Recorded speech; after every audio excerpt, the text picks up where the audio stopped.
Yes, and we are live. Welcome, welcome, welcome. We're glad to have you here with us. So, we're actually doing an additional go live because we love go lives. No, it's because we got some questions that came in and we just wanted to address the questions and we thought it would make for a really good topic. So, here we are. Let's get right into the topic. And of course, we really do want to welcome you back to our live. So, my name is Marvin Kane. I will be your host. And love is not judgmental. Always remember that. So, we want to give real talk to a subject that's very uncomfortable and may even bring up some hurt feelings. But we just want to tell the truth about it. And it has to do with the topic um, of cheating, infidelity, cheating. Nobody wants to experience these things, but the reality is it happens. And as it happens, and since it happens, we are going to talk about it. So, the thing we want you to do first, before we even get started, if this is the first time that you're on this channel, please subscribe, like, and share the videos that we share with you. Share those with others because we've got a lot of videos. We've got over 600 videos on our channel, a lot of helpful information. So we talk about age gap relationships a lot, age gap relationships, and we talk about regular relationships. Today's discussion is about age gap relationships too, but cheating, no matter what type of relationship you're in, it's a horrible situation to be upon. So we're going to talk about some relationship insights and pretty much understanding what cheating is. Now, cheating is never okay. There's never like a good reason to cheat. I don't think there's a good reason to steal, but some people come up with some very interesting reasons like I couldn't find any food, none of the places were open, we just had a storm, a disaster, and so they break into a place, they steal. That's not even a good reason, but it happens. But cheating is completely different. Cheating is when you've made yourself more important than your partner and you've made the relationship strictly about you because you're selfish. And as you are selfish, you chose not to do the right thing, but instead you chose to create calamity. It's a very evil situation. And this is going to be a very interesting conversation as it sparks some rather interesting comments. So let's try to understand why it happens. It's not just about one person's mistakes, it's about the dynamics of the relationships. So usually you hear when it comes to the subject of cheating, you hear people go, well, there's an innocent mate and then there's a guilty party. Well, neither person is really 100% innocent because let's be real about this. If everything was peaches and ice cream, then no one would be cheating. But the very fact that they are means that there is a breakdown somewhere when it comes to simple things like communication. And that's one of the things that leads people to cheat. It's just not being open. Communication, I'm telling you, is everything. If you're not a good communicator, get a book, watch a YouTube video, learn to become a good communicator, and you'll have better relationships, not just with your significant other, but better relationships with people all around. Because a lack of communication, especially in a relationship, allows people's minds to wander. And because we're all negative people, we try to be positive people. We have to try to be positive because the negativity around us is always prevalent. So we're negative people naturally, and we're positive people on purpose when we choose to be. So it's easy to think bad thoughts. It's easy to think the worst instead of the good. And many people have made an art form out of thinking the worst. And unfortunately, sometimes they're just simply correct. But being open with your partner, talking to your partner about the things that bother you, your personal concerns, these are the things that matter. How else will they know what's going on with you? Or how else will you know what's going on with them if you're not talking? So you have to talk, even about the littlest things, even about the things that you talked about before. But the thing is, you want to talk with respect. You don't want to be condescending. You don't want to talk down to each other. You want to talk in a way that it's helpful to the relationship. It's helpful for the future that you're looking to have with this person. So you got to be empathetic, because if you lack emotions and they lack emotions, sometimes cheating stems from emotional neglect, feeling that you're not getting what you feel like you should be getting. But then the question becomes, are you giving what you should be giving? Or are you giving just for the purpose of saying, I gave this, I did that, because you weren't doing this for me? See, it has to be an unselfish giving. The emotional aspect of the relationship has to be profound, in the sense that both partners need to actively work hard to keep this emotional space between you two with a connection that is strong.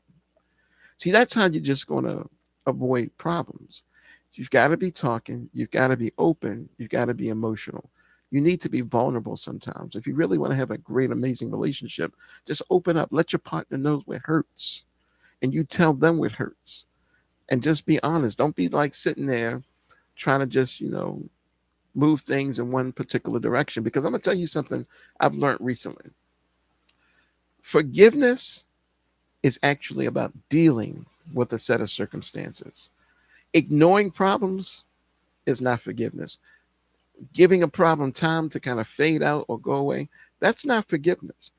In order to actually forgive, you've got to deal with the issues that have resulted in the need for forgiveness to be extended in the first place.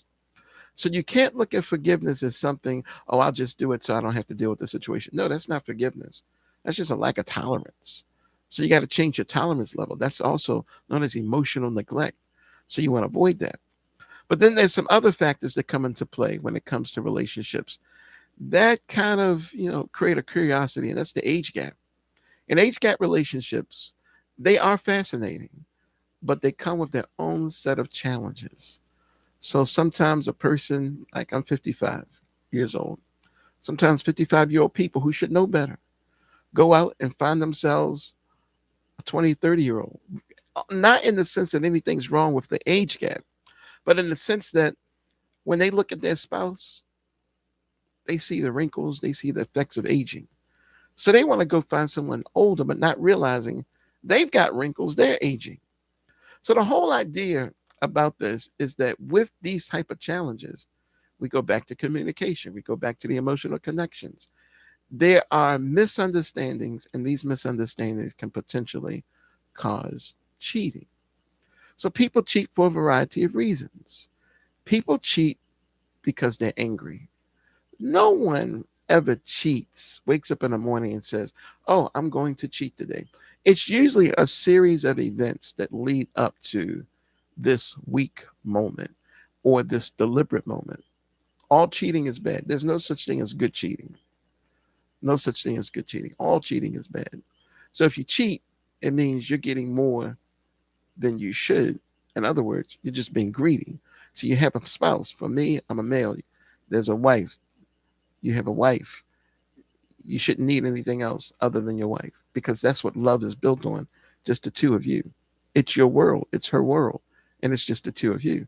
So to go outside that world and to bring in another person, living in a time where there are like rampant diseases and just the emotional toll that it takes on you, the person who commits the adultery or cheating, the infidelity, but the emotional toll that it takes on the family and the community. Everybody's affected by this one act of selfishness. Everyone's affected. But could the partner, the innocent partner, could they have done something to have prevented this? Well, of course they could have. But what? No one knows, because cheating is generally done in the dark. It's done in secrecy. It's not done open. That's why communication has to be good on both sides. So really, when you cheat, you're not giving your partner a chance to help the situation out, because you're selfish. Now, maybe they did some things that were wrong that kind of leaned you in that direction. Oh, I wish I was somebody else. Maybe there's a coworker and you told the coworker about some of the problems. Well, the fact that you have problems means that there are two people participating in the problems. That's why we say you just as guilty. Shouldn't say just as, but you're guilty also. You're not a complete innocent mate. We can't blame everything on a partner that cheats. We can also put some blame and things that led along the way to get this person to feel the way that they are. But what do people always say? Oh, they're such a good person. When we got together, I never dreamed that they would do this. And cheating usually comes as a surprise because people go through some stuff. But you've got to be paying attention to your partner too. If you notice some changes in your partner, you bring them to their attention, but you don't bark it at them. You don't fuss at them. You don't yell at them. You don't scream at them. You have to make it a conversation. Listen, I'm concerned because whatever they're dealing with, you're dealing with too. That's why we call it a partnership. Marriage, it's a partnership. So self reflection. All of us need to do this from time to time. Now, that's a great thought. You want to be inquisitive about yourself. You want to be able to know yourself. If someone asks you questions and the best you can do is say, I don't know, that's not a really good answer. I don't know is not a good answer. It's not a good position for you. Can the person who's been cheated on ever have contributed to, in some way, to this cheating, to this adultery? Of course they can. But that's why you want to do self reflection. What are you doing that's causing you to push this person out? And listen, the person who cheated, they're the bad guy. You're not the bad person, the innocent mate. But you are somewhat responsible because you failed to have the right type of conversations. Now, some people say, well, I had the right type of conversations. We're not giving absolutes here. We're not saying that you are absolutely partly responsible because of the actions of another person. See, we're not saying that. What we're saying is this is a time for you to look at yourself and to see where you could have done better in your relationship. Because the biggest room in the world is the room for improvement. And all of us need to visit this room from time to time. So self reflection is a very, very good thing. Loyalty, excuses, these come up. Why are you late for work? I mean, are you trusting to your partner? See, sometimes when you constantly accusing a person of doing something wrong, the negative mindset, it will lean in that direction. But if would imagine if you're constantly, recognizing the good that your partner does.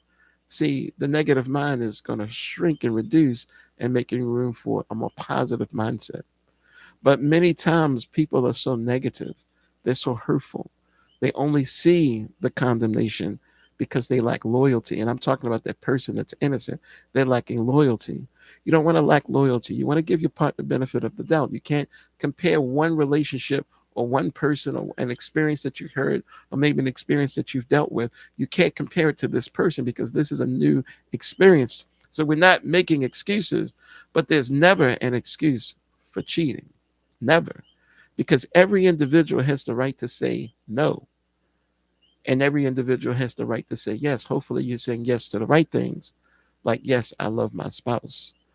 And no, I'm not going to do this because this will hurt my spouse. You have to love people greater than you love yourself.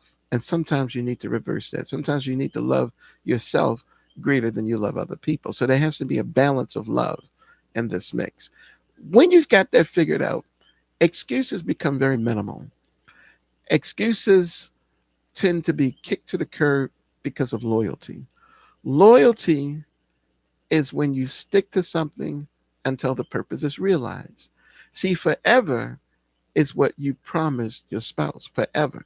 That will never be realized because as long as you keep living, this is what you're striving for, to be with this person forever. So you stick with them. And that's what loyalty is. You stick with them. Excuses is a lack of sticking. It's the opposite. Excuses will allow you to go into directions that you should not be going into and doing things you should not be involved with people you should be not be next to. So none of those things are good, but then at the same time, you should know your spouse. And sometimes people know something's not right and they let it go on. No, don't do that.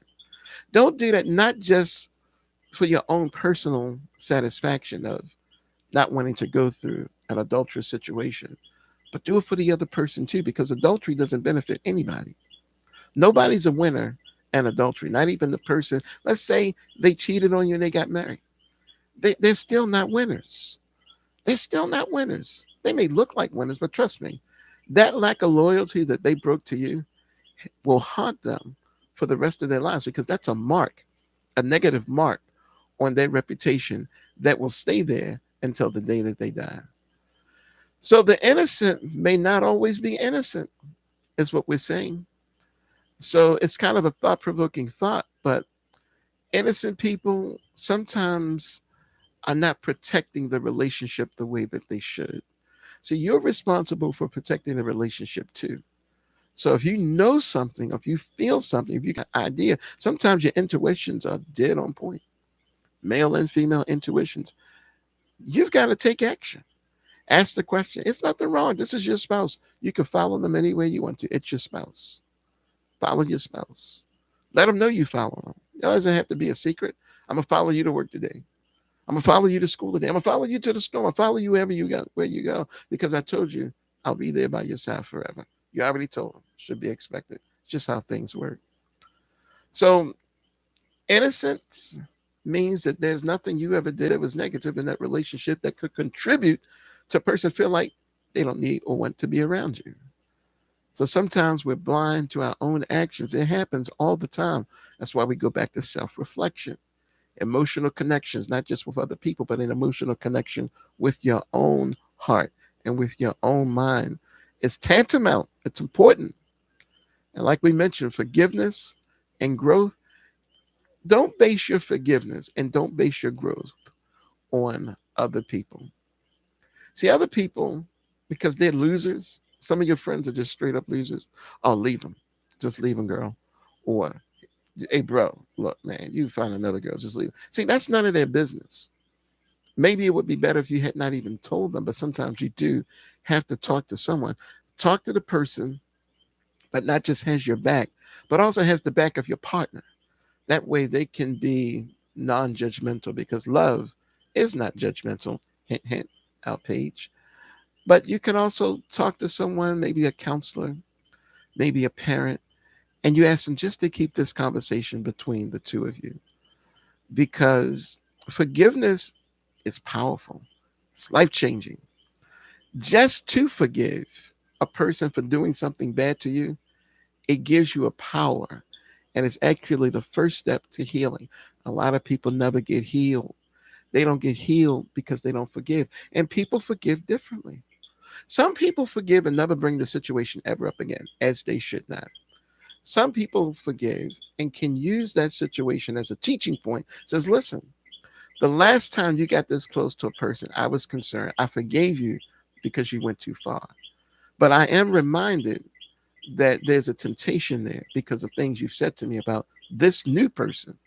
So I just want to make sure, are we good? Person may go, well, why are you bringing up the past? I'm not bringing up the past. I'm just stating a fact. It's because of situations like this. This is why we ended up in a place where I needed to forgive you and myself at the same time. So, forgiveness and growth, it doesn't mean that you've forgotten. It just means that you've learned from the experience. That's what forgiveness does for you. It's not going to be like completely out of your head as if it never happened because it happened. It's a part of reality. Your birth happened, but you don't remember your birth. But you won't forget the day you were born. You remember those dates constantly, right? So taking responsibility, all of us have to do that. You have to take responsibility for being an adulteress, and you need to take responsibility for knowing that there's some things you did not do correct. Because I'm telling you, people don't wake up in the morning and just all of a sudden one day go, I'm going to cheat on my spouse. There was a series of situations that led up to it. So it's time to take responsibility for your own actions and not worry about whether other people take responsibility for their own. You just do your part, and your part is to take responsibility. Do your part. Do this good work for yourself because your growth in this life depends on you knowing what place you play in your life and in the lives of others. Well, folks, that's a wrap for our discussion today. When they cheat, it's also your fault. Talked about it. Remember that we are all works in progress. None of us are perfect, and relationships require constant effort. Now, we want you to join us tomorrow. This is not a regular time for us to do these go lives with YouTube. Our regular time is 7 days a week, Eastern Standard Time, 7:30 a.m. And guess what we'll be talking about tomorrow? Why women and men are not equal. Yes, not, capital Not. Men and women are not equal. We will be discussing this. So for now, we want to thank you for joining us. Don't forget to subscribe, hit the subscribe button. Don't forget to ring the bell, get those notifications. And of course, share this information with a friend. Just share it. And we'll see you tomorrow morning at 7:30 a.m. Thanks for your time. And remember this: